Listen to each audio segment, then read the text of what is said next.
Hi, welcome to section 10.3, Arcs of Circles. Our objective is to identify arcs, measure arcs, find congruent arcs, apply the relationship between congruent arcs, chords, and central angles. For homework, we'll be working on page 454 to 457, 1 to 4, 8 to 13, and 18 to 19. So first we're going to start off with some definitions. The first definition we have is of an arc. An arc is defined as the part of the circle that contains 2 points and all points on the circle needed to connect the 2 points. So let's draw that out. So let's say that we have a circle here. And let's say that we have 2 points on here. We'll call the first point A and the second point B. If we're talking about arc AB, we're talking about A to B and all points in between. So our second definition is of a central angle. A central angle is defined as an angle whose vertex is at the center of the circle. So let's draw that out again. So here's our circle, and let's say that we have the center of the circle as A. A central angle would be an angle whose vertex is going to be at the center of the circle. So in other words, angle BAC is defined as a central angle. Now, we have 3 types of arcs. The first type of an arc is called a minor arc. A minor arc is an arc whose points are on or between the sides of a central angle. In other words, an arc that is half the circle. So let's see what that looks like. So let's say that we have a circle. Again, we'll call our center A. And let's say that I have central angle BAC again. Now, in order to apply this definition, an arc whose points are on or between the sides of a central angle, we would want to be taking the shortest distance between B and C. When we write out a minor arcs are always named with 2 letters only, and it's the end points of the arc. The next one that we have is a major arc. A major arc is an arc whose points are outside of a central angle, so it's more than half our circle. So again, I'm going to draw out that same picture, and let's say that we have angle BAC. If we want to talk a major arc, we want to actually use the longest distance between our 2 points. Now, in order to name this, we need to also have a third point. That way we know what direction we're going in. So I would need to have a third point maybe down here called D. And this major arc would be BDC, where the first and the last are the endpoints of the arc, and D is a directional point. So we start at B, go towards D, and end at C without having any overlap. The last definition we have is of a semicircle. And a semicircle is an arc whose endpoints are at the diameter, so exactly half the point. So here we go. Say that we have a diameter. Let's call this X, Y, and Z. We can name this thing arc XZ with 2 points. Now, if we wanted to make sure that we refer to the top part of the arc instead of the bottom, we would need to have a third point there for directional. So we could have angle XAZ if we wanted the top part of the arc, or we would need a third point down here. So if it mattered which half of the circle you were talking about, you'd want to make sure that you had a third letter in there.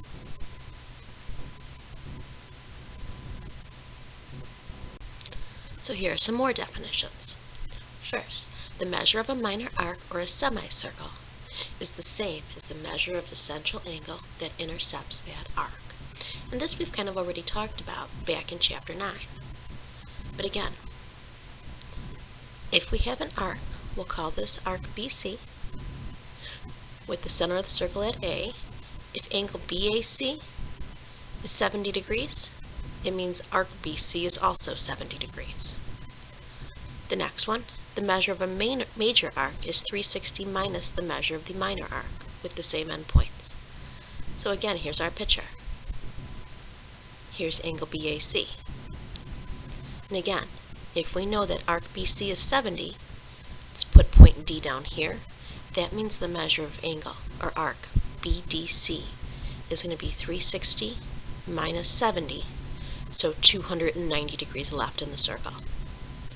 And last, 2 arcs are congruent when they have the same measure and are part of the same or congruent circles. So here's what we have. Let's say that I have a diameter here, and I have a couple of central angles here. And let's say that this central angle here is 70, and this central angle here is 70. We'll call this A, B, C, and D. Well, we know that if we have a central angle 70, arc AB is 70. If we have a central angle 70, its arc is also 70, which means that arc AB is going to be congruent to arc CD because they have the same measure and are part of the same circle. That would also be true if we had congruent circles as well. And now let's talk about some theorems. So our first theorem states, if two central angles of a circle are congruent, then their intercepted arcs are congruent. So here we go. Let's look at that. Let's draw out one nice big circle. Remember, we can have two circles as well, as long as we know those two circles are congruent.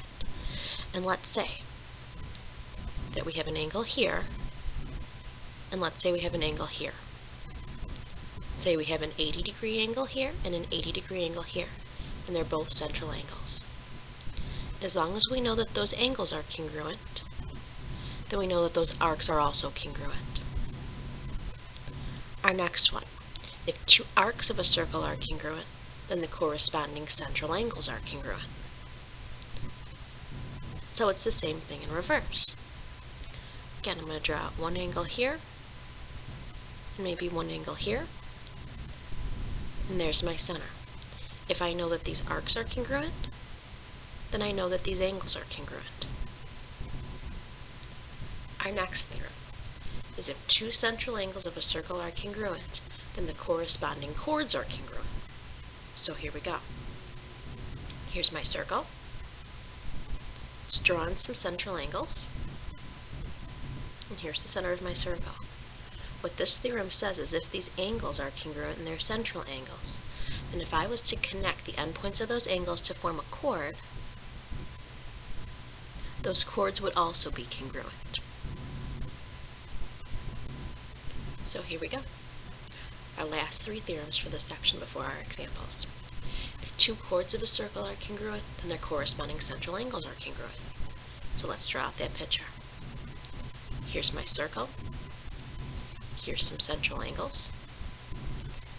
Now, if I draw out these chords, so we're just working backwards from our last theorem. If I know those chords are congruent, then working backwards, I also know that those central angles were also congruent.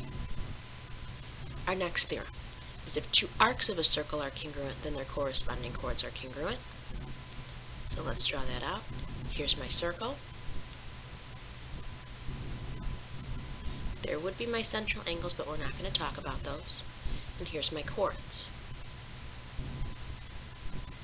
What this theorem says is if those arcs are congruent,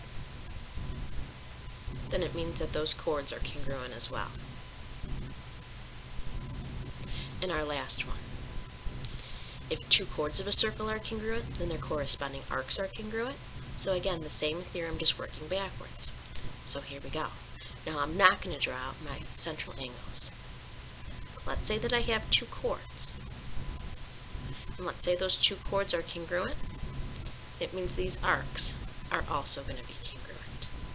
So even if the central angles aren't there, that's okay, as long as we know the chords and we know the arcs. Now, all of these theorems, these last 6 theorems, all link together. So let's draw that out in one nice picture. So here we go. Let's get a nice circle in here. There we go. So, let's draw in some nice central angles. Here's one central angle. Here's another central angle. Now, let's also draw in our chords. The chords are going to connect the endpoints of those central angles. And here's how it works. If we have congruent central angles, then we have congruent chords, which means that we have congruent arcs. All 3 of these are going to match together using any 2 at one time. Ooh, summary of theorems, as the little Martians would say. So here we go. In the same or congruent circles, congruent chords equal congruent arcs equal congruent central angles. So like our last picture that we drew out, everything is going to end up linking together with those theorems. And now let's start the good stuff, our examples. So our first example, we want to find the value of the variables. So here we go. Here's going to be my center point. Make sure that that's very, very, very defined here. And let's go. We have a central angle 115, which means my arc is also 115. I see that I have a chord that passes through the center, making it a diameter, which means that I have 180 degrees altogether. So let's do 180 degrees minus 115, which gives me 65 for x. Next, if my arc is 43, my central angle is 43. If my central angle is 85, my arc is 85. Add up the two arcs that I know, my 43 and my 85, and that's 128, subtracted from 180. And that leaves me with 52 degrees left for z. And if my arc is 52, that means my central angle is also 52. Easy peasy lemon squeezy.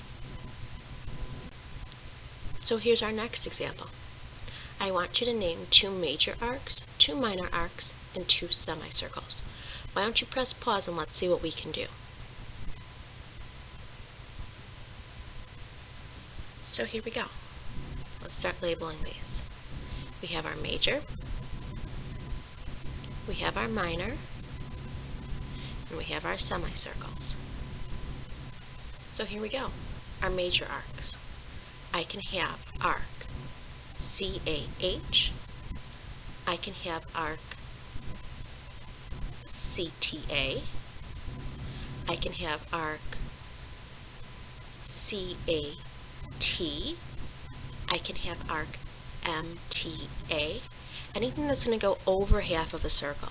I can have arc HTA or ATH.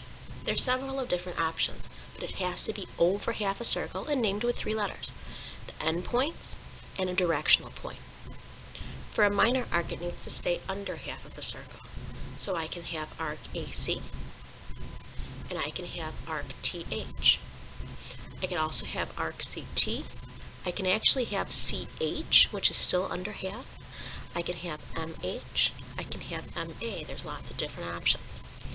For a semicircle, if we want to name 2 different ones, we want to make sure that we're naming 2 different ones for sure. So I'm going to use 3 letters.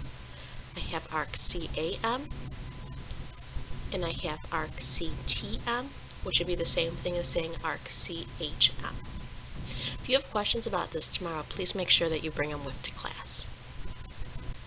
Alright, so now we're going to start some of the more difficult examples, applying those theorems and such. So here we go.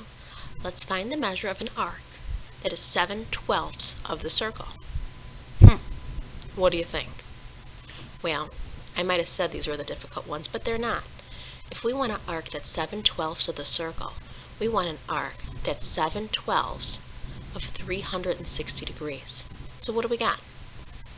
So we should have 210 degrees. Not bad. Alright, so here's our next one. If arc AB is in circle O is 144 degrees, we want to find the measure of angle A and angle B. Now, why don't you press pause and see what you can do. So here we go. If arc AB is 144, that means its central angle, angle AOB, is also 144. We know that all radii are congruent, which means that it's isosceles, if sides then angles. Now, if we used up 144 degrees, that means that we have 36 degrees left over to split between our 2 equal angles, leaving us with 18 degrees each. So angle A and angle B are both going to be 18 degrees.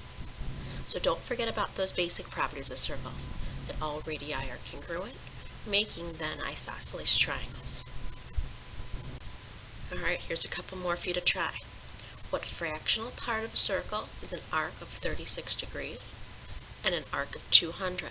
So it's kind of working backwards from one of our previous examples. If we have an arc that's 36 degrees, we want to know what fractional part of it is. why don't we take a guess as to what we're going to do? Hopefully we're thinking putting it over 360. So 36 out of 360 reduces to give us 1/10. The fractional part of the circle is 1/10 of the circle. So what do you think? If we have an arc that's 200 degrees, what fractional part of the circle is it?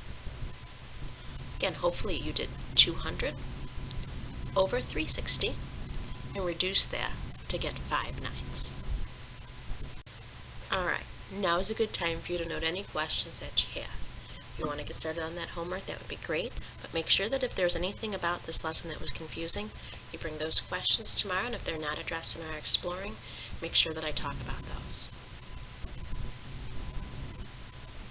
Here's our homework answers to our homework. Again, it was 1 through 4, 8 through 13, and 18 to 19. And as always, have a good one.